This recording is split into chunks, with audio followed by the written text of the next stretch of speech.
Welcome back to Succulents Box's plant care session. Today, we're diving into the world of one of the most stunning and colorful philodendrons out there, the Ring of Fire. This plant has dramatic, serrated leaves in dazzling shades of green, yellow, cream, orange, and even red, hence its fiery name. Let's talk safety first. Like all philodendrons, the Ring of Fire contains calcium oxalate crystals that can irritate if ingested. Keep it out of reach of pets and small children. If you suspect a nibble, contact your vet or doctor just to be safe.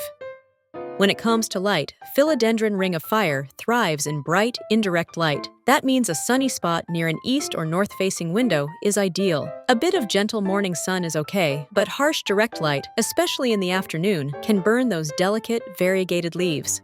The more light it gets, the more vibrant and colorful the variegation becomes. But don't overdo it. If the light is too strong, you'll start to notice crispy edges or faded spots on the leaves. If your plant's colors start to fade or growth slows down, try moving it a little closer to the window or supplementing with a grow light. Next up, watering. The Ring of Fire likes its soil evenly moist, but never soggy. Always check the top 2 inches of soil. If it's dry, it's time to water. When you do, water thoroughly until it drains from the bottom. That's key to flushing out excess salts. Just remember to empty the saucer afterward. Sitting in water can quickly lead to root rot. In spring and summer, weekly watering is usually enough. Come winter, your plant needs less. Try every 10 to 14 days, but always let the soil guide you.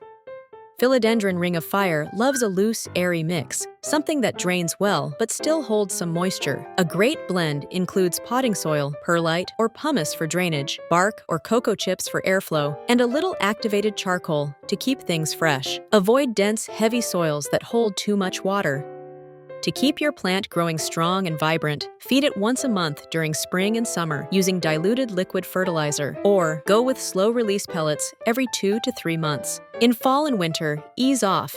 Too much fertilizer can cause salt buildup and brown leaf tips. This tropical beauty loves it warm. Between 65 and 85 Fahrenheit degree is ideal. Avoid cold drafts and anything below 50 Fahrenheit degree. For humidity, aim for 60% or higher. Try a humidifier, pebble tray, or clustering plants together to raise the humidity.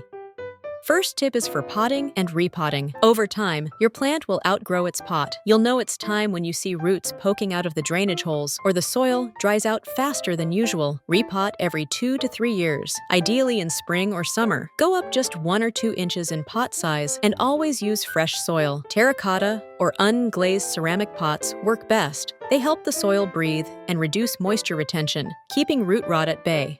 Pruning keeps your plant healthy and tidy. Trim any yellow or damaged leaves close to the base. If your plant is getting too leggy or tall, cut just above a node to encourage bushier, fuller growth. Always use clean, sharp shears, and prune during the growing season when the plant recovers quickly.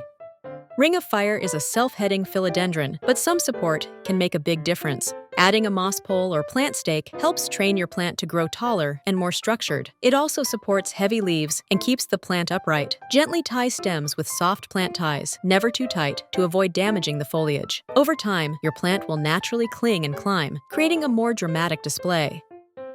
For propagation, cut a healthy stem just below a node and let it root in water or moist soil. Water propagation is easy. Just change the water every few days until roots form. You can also use a node-attached leaf for propagation, though it's less reliable. Keep cuttings warm in bright light and be patient. Roots take time.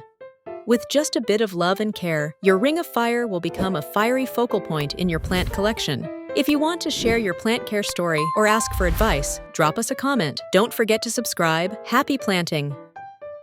For more, you can find us at succulentsbox.com or on YouTube, TikTok, Facebook, Instagram, and Pinterest.